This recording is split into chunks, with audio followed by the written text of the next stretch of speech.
So, good morning, everyone. Today we have a very wise and very respectful Dr. Rahul Agarwal from JK Hospital, Bhopal.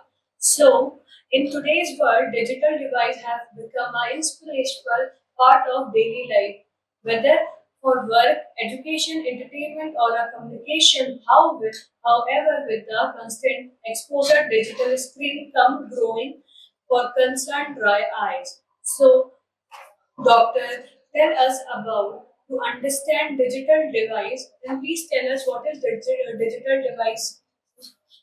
So digital devices, all the mobile phones, laptops which we use regularly, जो भी हम mobile phone एक daily life का हमारा part बन गया है।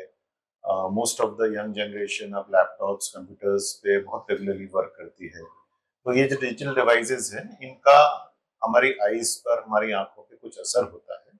इसको डिजिटल आई स्ट्रेन बोला जाता है। ये एक बहुत तेजी से उभरती हुई आंखों की समस्या है and it's very important that इसके बारे में ज्यादा से ज्यादा जानकारी हर डिजिटल डिवाइस को यूज करने वाले के पास पहुंचे। Shall I start an education? या sure. Okay. How does prolonged screen time contribute to dry eyes disease? So screen time एक बहुत इंपॉर्टेंट वर्ड है। अब सब थोड़ा इसके बारे में जानने लगे हैं कि स्क्रीन टाइम कितना होना चाहिए दिन भर में। तो स्क्रीन टाइम एक स्टडी हुई है वर्ल्ड वाइड, उसके अनुसार लगातार यदि आप काम कर रहे हैं तो 2 घंटे, 1.5 से 2 घंटे से ऊपर लगातार हमारा स्क्रीन टाइम नहीं होना चाहिए। और ये दिन भर का हम कैलकुलेशन करें तो 4 आवर्स से ऊपर हमारा स्क्रीन टाइम नहीं होना चाहिए। ऑल्दो हमने देखा है कि अब चूंकि मोबाइल इतना कॉमन यूजेज में आ गया है कि मैक्सिमम लोगों का स्क्रीन टाइम एक्चुअली इस जो जो अलाउड स्क्रीन टाइम उससे ज्यादा उनका टाइम चला जाता है। तो इसीलिए डिजिटल आई स्ट्रेन होने की संभावना काफी ज्यादा है आजकल। So according to you, जो डिजिटल डिवाइस है कैसे इम्पैक्ट करते हैं हमारे डेली लाइफ में क्या यंगस्टर में या तो डिजिटलाइज ट्रेन का मतलब क्या है? डिजिटलाइज ट्रेन में पेशेंट को क्या अनुभव होगा? वो ये कंप्लेन करेगा कि उसको बहुत जल्दी आंखों में थकावट महसूस होने लगती है, उसको ड्राइनेस या सूखापन आने लगता है, आंखें बहुत देर तक खोल के नहीं रख पाता है, ज्यादा मोबाइल यूज करने पर या इवन पढ़ने लिखने पर भी उसको आंखों से पानी आने लगता है, आंखों में दर्द, सर दर्द, ये सारी समस्याएं, दीज ऑल थिंग्स जो commonly patient digital eye strain के कंप्लेन करते हैं। Okay. So how much screen time per day consider excessive in term of eye health? Screen time जैसे मैंने बताया कि यदि वो 4 घंटे के ऊपर दिन भर आपका स्क्रीन टाइम है तो आपको सर्वप्रथम तो अपने जो नजदीकी नेत्र विशेषज्ञ हैं, आपके जो भी आई स्पेशलिस्ट डॉक्टर हैं, उनसे आप एक बार मशवरा राय लें। क्यों? क्योंकि जरूरी नहीं हर तरह की जो आंख की समस्या है वो डिजिटल आई स्ट्रेन ही हो। कई और समस्याएं हो सकती हैं, जैसे चश्मे का नंबर हो सकता है आपको आ गया हो, या चश्मे का नंबर आप अगर ऑलरेडी है तो वो आपका नंबर बदल गया हो, या आंखों की मांसपेशियां या मसल्स में कमजोरी आ गई है, या आंखों की सतह की एक बीमारी जिसको ड्राई आइज बोलते हैं वो हो गई है। तो ये डायग्नोसिस या ये बीमारियों की पहचान जो आपका कंसल्टेंट डॉक्टर है वही करेगा। डिपेंड करता है, ये सारी चीजें अलग अलग समस्याएं पेशेंट्स को अलग अलग समस्याएं हो सकती हैं।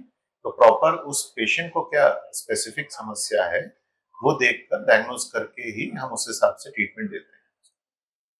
So what are the effective treatment to manage dry eyes caused by a digital screen exposure?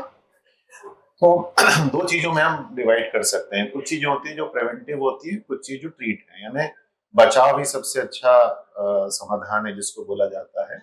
तो बचाव यदि करना है या ड्राई आइज या डिजिटल आई स्ट्रेन से बचना है तो उसके लिए कुछ चेंजेस पर्सन को खुद में लाने पड़ते हैं, कुछ अपने डिवाइस में।